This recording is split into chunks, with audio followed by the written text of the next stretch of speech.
हरे कृष्णा। आज के गीता क्लासेस में आप सबका स्वागत है। हमारे पहले एपिसोड्स में हम आत्मा की स्थिति के बारे में भगवान श्री कृष्ण अर्जुन को क्या बताते हैं उसके बारे में सब आलोचना किए थे। अभी आगे भगवान जी क्या बता रहे हैं उसके बारे में हम आलोचना करेंगे।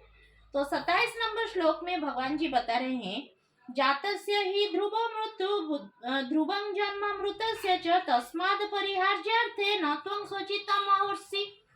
अर्थात भगवान बोलते हैं कि जिसकी मृत्यु हुई है उसका जन्म सुनिश्चित है और जिसका जन्म हुआ है उसका मृत्यु सुनिश्चित है। तो इसीलिए हे कौन्तेय, हे अर्जुन, आप युद्ध कीजिए, आप शोक न कीजिए और युद्ध कीजिए। आत्मा के बारे में तो उन्होंने बता दिया, फिर अभी बता रहे हैं कि जब से हमारी जन्म हुआ है तब से हमारा मृत्यु का काल सुनिश्चित कर दिया गया है और एक बार जिसकी मौत हो जाती है, मृत्यु हो जाती है, फिर उसको और एक बार जन्म लेना पड़ता है। तो हम जो सोचते हैं कि जिंदगी ना मिलेगी दोबारा और हम जो यहाँ जिए हैं, हमें जो जिंदगी मिली है इसको अच्छे खान पान, व्यसन, जो पहनावा, उसको लग्जरी, तो क्या क्या हम सब कर्म कर डालते हैं, नहीं सोचते कुछ बारे में।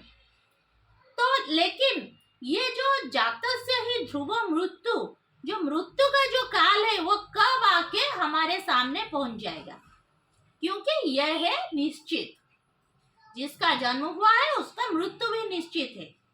तो हमें क्या करना है, और फिर क्या है ना, जिसका मृत्यु हो गया है वो मृत्यु के साथ वो खत्म नहीं होता। कुछ लोग सोचते हैं कि वो पुनर्जन्म में विश्वास नहीं करते, लेकिन हमारे शास्त्र में जिसकी आस्था है, जिन लोगों की आस्था है, उनको ये जानना होगा कि हमारे शास्त्र में ये बताया गया है कि जिनकी मृत्यु हुई है उनके बाद उनका फिर और अगले एक बार भी जन्म होना है। तो हमें क्या करना है, ये जो हमारी जिंदगी हमें मिली है इसमें हमें ये सब सोचना और समझना है कि हमारे ये जो बार बार जन्म मृत्यु हमें क्यों होता है, और फिर अगर क्या हम इस चक्र से निकल सकते हैं, क्या कोई उपाय है, या फिर ऐसे हमें कर्मा के अनुसार फिर हमें जाना ही जाना है। तो ये सब बारे में हमें आगे के जो गीता के जो एपिसोड्स है उसमें भी भगवान बताते हैं। फिर बोलते हैं कि भगवान अपने 29 नंबर श्लोक में बताते हैं, आश्चर्यवत् पश्यति कश्चिदेनम् आश्चर्यवत् वदति तथैव चान्य आश्चर्यवचने मने सुनति श्रुतोप्यन्यं वेद न चैव कश्चित्। इसका मतलब ये होता है कि कुछ लोग हैं जो कि बहुत आश्चर्य से इस सब बारे में सुनते हैं, समझते हैं और बोलते हैं, देखते हैं ये सब चीज को।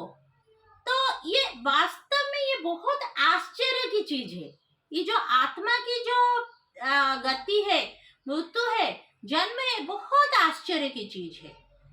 तो ये सब बारे में जो जानना है हमें, ये है हमारा जो जिंदगी का लक्ष्य।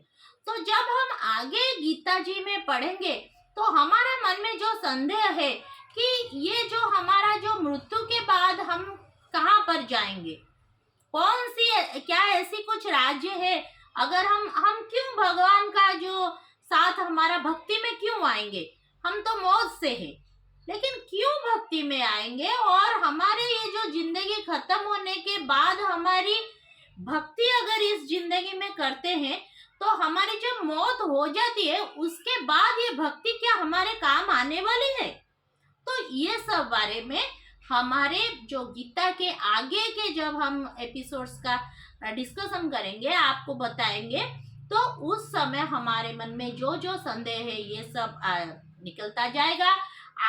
आज हमारा यह मैसेज है, यहाँ से यह संदेश है कि जातस्य ही ध्रुव मृत्यु, आप ये मान लीजिए कि जिसका जन्म हुआ है उसका मृत्यु सुनिश्चित है। तो कोई अमर नहीं है, लेकिन हम भूल जाते हैं। प्रत्येक मुहूर्त, प्रत्येक समय हमें याद रखना है कि किसी भी क्षण हमारे सामने मृत्यु आ सकती है। अगर हम मृत्यु को याद रखेंगे ना तो हमसे ज्यादा गलती नहीं होगी, जो लोग पाप कर्म करते हैं वो भूल जाते हैं कि ये सब चीजें उन्हें आने वाली है, और हम अपने शास्त्र को नहीं पढ़ते इसीलिए ये सब चीजें भूल जाते हैं। तो आज के गीता के क्लास में इतना ही। आगे के डिस्कशंस में हम गीता जी को आगे लेके जाएंगे। तो अगर आपको मेरा ये जो गीता वाला डिस्कशन अच्छा लग रहा है तो आप इसे लाइक कीजिए, सब्सक्राइब कीजिए और शेयर कीजिए। क्योंकि तो बहुत सारी चीजें आप सब्सक्राइब करते हैं, बहुत सारे बॉलीवुड की और हॉलीवुड की ऐसी सारी चीजें, नेटफ्लिक्स, बहुत सारे गंदे चीज को भी आप सब्सक्राइब करते हैं। लेकिन अब अगर आप इसको सब्सक्राइब और शेयर किया करेंगे तो पता नहीं किसकी जीवन में कुछ बदलाव आ सकता है, क्योंकि मैं ये वीडियो ऐसी ही मानसिकता से बना रही हूँ। तो आगे के आलोचना में हम गीता जी के बारे में बहुत सारा डिस्कशंस करेंगे। तब तक के लिए हरि बोल, हरे कृष्णा।